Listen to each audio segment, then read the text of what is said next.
Это «Актуальное интервью», в студии Надежда Саханская. Здравствуйте. Недавно в Министерстве имущественных и земельных отношений состоялась конференция, приуроченная к 30-летию акционерного общества «Республиканский специализированный регистратор Якутский фондовый центр». Конференция стала важным событием для финансовой сферы республики и подчеркнула значимость акционерного общества на рынке ценных бумаг. Рынок ценных бумаг, фондовый рынок, часть финансового рынка, средства перераспределения финансового капитала. О такой сложной экономической системе пойдет сегодня наш разговор. Гостья в студии Ирина Григорьева, первый заместитель генерального директора Республиканского специализированного регистратора Якутского фондового центра. Ирина Руслановна, здравствуйте. Добрый день. Расскажите, пожалуйста, что такое фондовый рынок? Рынок ценных бумаг или фондовый рынок – это очень сложная экономическая система. Это средство перераспределения финансовых ресурсов. Сложная экономическая система. В странах с высоким уровнем развития экономики фондовый рынок является очень значимым инструментом, который позволяет эффективно перераспределять инвестиции, финансовые ресурсы внутри экономики в целях модернизации реального сектора. Признак наличия фондового рынка – это признак развития уровня всей экономики, экономики страны, экономики государства. Развитый фондовый рынок имеет расширенную инфраструктуру, которая позволяет с минимальными издержками перераспределять реальные инвестиции внутри экономики. Структура развитого фондового рынка обязательно включает в себя не только обязательные финансовые институты, как фондовая биржа, клиринговые, расчетные организации, но и профессиональные участники рынка ценных бумаг и также глубоко проработанную нормативно-правовую базу, которая устанавливает прозрачные, понятные стандарты поведения всех субъектов фондового рынка. И очень важное место в этой сложной системе занимает система учета. Это первичное звено всей инфраструктуры фондового рынка. Потому что первичный фондовый инструмент, акция, это инструмент, который немыслим без организации учета прав на эти ценные бумаги, такие как акции, облигации, паи инвестиционных фондов, но также и объема прав, которые исходят из этой ценной бумаги. И вот именно таким сложным видом деятельности занимается профессиональный участник рынка ценных бумаг, который называется регистратор. Регистратор, регистрирующий вот эти права и учитывающий ценные бумаги внутри реестра владельцев ценных бумаг. Это суть деятельности регистрации прав на акции, суть деятельности регистратора, которым является сегодня Якутский фондовый центр.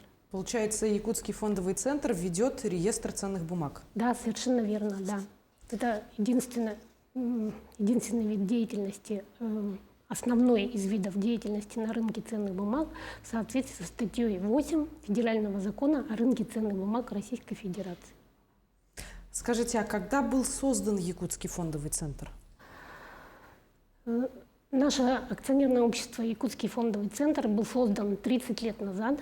Сегодня мы празднуем 30-летие, а именно в октябре 1993 года. И, как институт, регистраторы в нашей стране, в Российской Федерации, появились в 1992 году. Одновременно с началом ваучерной приватизации, когда стала необходимость учитывать ваучеры, приватизационные чеки, которые граждане сдавали в обмен на акции приватизированных предприятий или акции чековых фондов. Первое десятилетие развития всего фондового рынка в нашей стране было очень стремительным. Вот в 1995 году было введено понятие лицензирования профессиональной деятельности регистраторов. Появился у нас надзорный лицензирующий орган в лице Федеральной комиссии по рынку ценных бумаг. И, за 10 лет деятельности до 2004 года Якутский фондовый центр подтверждал свою лицензию 8 раз. Настолько было подвижное законодательство, которое менялось. В 2013 году у нас появилось мегарегулирование в лице Центрального банка, который объединил в своем лице и надзор, и регулирование над финансовыми рынками, банковской системой, над профессиональным рынком ценных бумаг страховые организации, микрокредитные организации и так далее. Вот, значит, я хочу отметить, что за эти 30 лет значит, устоялась такая система, при которых значит, из 600 регистраторов, действовавших на начало рыночных процессов, то есть на 1993 год, в настоящее время осталось лишь 31, то есть сократилось 20 раз. Сегодня ЯФЦ является одним из тех регистраторов, кто первым получил лицензию на осуществление деятельности на ведение реестра, и единственный регистратор в Дальневосточном федеральном округе. Работа действительно была проделана большая. Позвольте поздравить вас, получается уж с очередным юбилеем акционерного общества. Да, большое Скажите, спасибо. Вот сейчас в нашей стране сколько числится регистраторов ценных бумаг? Ну, как я уже сказала, всего в Российской Федерации сегодня 31 профессиональный участник рынка ценных бумаг, обладающих лицензией, который Банк России выдает, наш мегарегулятор, и более 70% из них расположены в центральных регионах, таких как Москва, Санкт-Петербург. Вот, например, даже в Приморском крае, в нашем флагмане экономики Дальневосточного федерального округа, нет самостоятельного регистратора. То есть на территории Дальневосточного федерального округа Якутский фондовый центр единственный регистратор, обладающий лицензией по ведению реестра владельцев ценных бумаг. Из 10-15 порядка регистраторов, которые существовали на момент 2000-х годов у нас в ДФО, не осталось ни одного, кроме ЯФЦ. Все остальные преобразовались в филиалы центральных регистраторов. За услугами, получается, например, жители Сахалина или Приморья обращаются в Якутский фондовый центр или в свои филиалы? Нет, они обращаются в филиалы регистраторов центральных регионов. Давайте поговорим тогда о деятельности нашего региона. Чем занимается Якутский фондовый центр? ЯФЦ сегодня оказывает комплексные услуги нашим эмитентам. Эмитент – это акционерное общество, выпустившее в обращение ценные бумаги акции.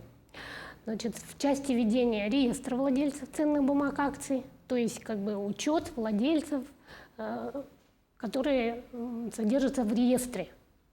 Когда он стал владельцем, какими акциями владеет, по какому адресу прописан, или, допустим, кто является единоличным исполнительным органом юридического лица, владельца ценных бумаг. Вот это называется ведение реестра. Кроме того, реализация прав на ценные бумаги – это какие права? Голосование на общем собрании акционеров по вопросам повестки собрания, выплате доходов по таким ценным бумагам. И, конечно, само реализация прав на ценные бумаги как имущество, такие как договоры купли-продажи, залога и так далее. Это все деятельность по ведению реестра. Хочу еще, кроме того, сказать, что кроме основной деятельности, вся наша 30-летняя деятельность – это борьба за сохранение в истории фондового рынка нашей республики такого важного учетного звена инфраструктуры, как регистратор. Это первичное звено, которое призвано предоставить и эмитентам, и инвесторам весь комплекс услуг по ведению реестров на месте, проведению общих собраний акционеров, корпоративных действий, которые сегодня законодательство Российской Федерации возлагает в области ценных бумаг на эмитентов, и также деятельность по ведению реестра призвана защитить интересы как крупных инвесторов, так и мелких акционеров, владельцев ценных бумаг. Сегодня ЯФЦ – это регистратор, который обслуживает порядка 280 акционерных обществ эмитентов, имеет общую базу клиентских счетов более 300 тысяч и имеет полностью аттестованный штат специалистов, имеющих допуск к работе с ценными бумагами. Региональная сеть нашего предприятия Якутский фондовый центр представлена филиалами в Республике Хакасия, Новосибирской области. И через трансфер агентов, клиентов, других регистраторов производится обслуживание в городах Москва, Архангельск, Красноярск и так далее. Получается, что деятельность Якутского фондового центра, которая влияет на развитие экономики республики, мы просто не можем недооценить. Да, конечно, да. Да. Мы гордимся тем, что мы за эти 30 лет сохранили вот такое важное звено первичной инфраструктуры нашей республики, как такая сложная деятельность, ведение реестра профессиональное на основе лицензии. Но несмотря на то, что за 30-летний путь от каких-то видов деятельности пришлось отказываться, какие-то сохранять, преобразовывать, может быть, в планах у Якутского фондового центра есть что-то, с чем вы готовы с нами поделиться? Да, конечно. Сегодня мы проводим, как и все 30 лет, впрочем, очень большую работу по повышению уровня корпоративных знаний, корпоративного поведения субъектов рынка. Это мы считаем тоже одним из наших приоритетных видов деятельности. Миссией в своей деятельности мы избрали корпоративную грамотность всех субъектов рынка. Это, если посмотреть с точки зрения Кодекса административных правонарушений, любое нарушение требований законодательства на рынке ценных бумаг карается штрафами непомерные суммы. До 1 миллиона рублей доходят штрафы за нарушение требований Кодекса административных нарушений на рынке ценных бумаг. Поэтому для того, чтобы не допустить у наших эмитентов таких штрафных санкций, мы приоритетом избрали знания, потому что вооруженный знаниями субъект рынка, он гораздо снижает риск попадания под такие санкции, которые установлены государством, к сожалению, в нашем кодексе. Для этого мы проводим семинары, курсы для руководителей акционерных обществ, для субъектов, которые подлежат приватизации, преобразованию в акционерное общество по новым требованиям законодательства. Также очень большое внимание уделяем программам аттестации специалистов на фондовом рынке, потому что грамотные специалисты как раз они и помогают нашим эмитентам преодолевать незнания и снижать риски наложения штрафов административных. Благодарю вас, Ирина Руслановна, за беседу. Хочется в связи с юбилеем пожелать, чтобы еще минимум лет 30 Якутский фондовый центр работал также эффективно и продуктивно. Спасибо, что нашли для нас время и ответили на вопрос. Спасибо большое, спасибо. Да. Я напомню, вы смотрели актуальное интервью. До встречи в эфире.